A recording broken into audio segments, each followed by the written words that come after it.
Welcome back. अस्सलाम वालेकुम। हम लोग 14 प्रोग्राम कर चुके हैं। अब हम लोग 15वें प्रोग्राम की तरफ आते हैं। To determine whether a given number is prime और नॉट। अच्छा, ये प्रोग्राम प्राइम नंबर वाला हमने कौन सा किया था? 11th वाला किया था, लेकिन वहाँ पर हमें रेंज मालूम करनी थी कि यहाँ पर हमें सिर्फ एक नंबर यूज़र इनपुट करवाएंगे, सिर्फ वो चेक करके हमें बताना है कि वो प्राइम नंबर है या नहीं। ठीक, इसका काम ज़्यादा बड़ा नहीं होगा, छोटा सा होगा। तो करते हैं, अभी स्टार्ट करते हैं। एक मिनट, सोर्स फाइल बनाते हैं। अब hash tag include stdio.h main function run करेंगे। अब इंटीजर वैल्यूज़ देते हैं। कौन कौन सी? एक देते हैं n, जो यूज़र इनपुट करेगा। j हमारी लूप के लिए हो जाएगी। और प्राइम, जिसको हम लोग चेक करेंगे, जिसके थ्रू हम लोग मालूम करेंगे कि फिर हमारा नंबर प्राइम है या नहीं। प्रिंट एफ करवाते हैं।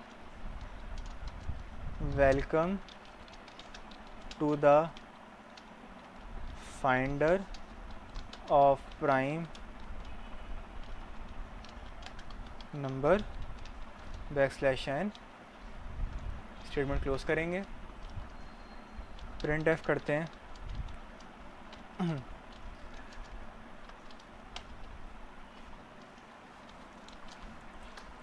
Right the number. ठीक, \n किया। अब स्कैन एफ करवा देंगे। %d एंड ऑपरेटर लगाएंगे साथ में और उसकी वैल्यू को n में सेव करवा देंगे। अब फॉर लूप स्टार्ट करते हैं।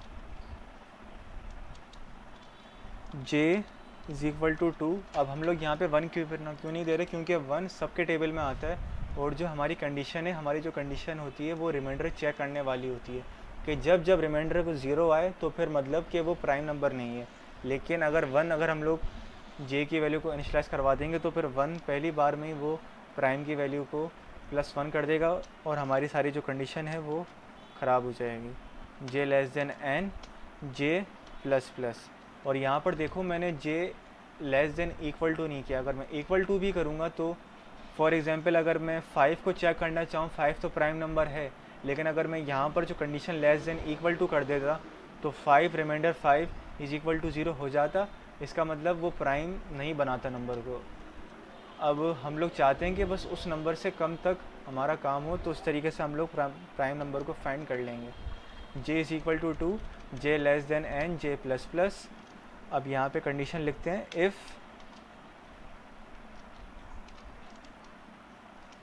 n रिमाइंडर j = 0, तो क्या हो? Prime = prime +1। अच्छा, अभी हम लोगों ने फोर लूप से पहले प्राइम की वैल्यू को इनिशलाइज़ करवाना था। अगर आप चाहते तो जहाँ पर आपने वैल्यू ये वेरिएबल को डिक्लेयर किया था, यहाँ पर भी आप प्राइम को 0 लिख सकते थे, या फिर आप लोग यहाँ पर भी आके प्राइम की वैल्यू को 0 लिख सकते हो। ठीक है, प्राइम = 0 हो जाएगा। अब वो क्या कह रहा है कि अगर रिमाइंडर 0 आ जाए तो ये प्राइम की वैल्यू को +1 कर दे। और फोर लूप से बाहर आते हैं हम लोग। इफ़ प्राइम = 0, अगर प्राइम की वैल्यू 0 ही रहती है तो प्रिंट एफ कर दे, yes this is a prime number \n। Statement close करेंगे और एल्स कंडीशन बनाते हैं। अगर प्राइम की वैल्यू 1 से अगर 0 से बढ़ जाएगी तो फिर वो यहाँ पर आके चेक कर लेगा कि print F this is not a prime number. ठीक है, \n। स्टेटमेंट को क्लोज करते हैं और रिटर्न 0 करवा देते हैं। अब ये कोड को दोबारा से समझते हैं हम लोगों ने क्या किया है। पहले 3 वेरिएबल डिक्लेयर किए हमने, कौन कौन से? n, j और फिर prime.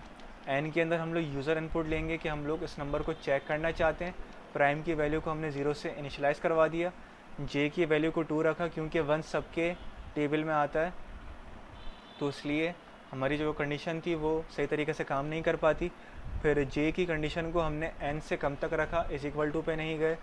If n remainder j is equal to 0 तो क्या कर दे, प्राइम की वैल्यू को +1 कर दे। अगर प्राइम की वैल्यू हमारी +1 नहीं होती तो उसका मतलब क्या है कि हमारा जो नंबर है वो प्राइम रहा। तो ये प्रिंट का स्टेटमेंट शो कर दे कि yes this is a prime number. अगर हमारी प्राइम की वैल्यू +1 हो जाती है तो एल्स कंडीशन पे आके वो खुद बता देगा कि this is not a prime number. ठीक, अब प्रोग्राम को कंपाइल करते हैं। प्रोग्राम 15.c सेव किया। अब मैं लिखता हूँ यहाँ पे 12, this is not a prime number, क्योंकि 12 2 के टेबल में भी आता है, 3 के टेबल में भी आता है, 4 के टेबल में भी आता है।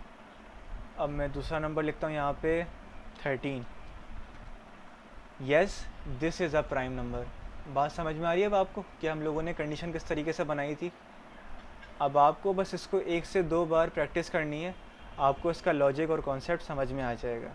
ठीक है, उम्मीद है कि कोई सवाल नहीं होगा। अगर कोई सवाल होता है तो फिर आप मुझसे कमेंट सेक्शन के अंदर मालूम कर लेना। ठीक है, अल्लाह हाफ़िज़।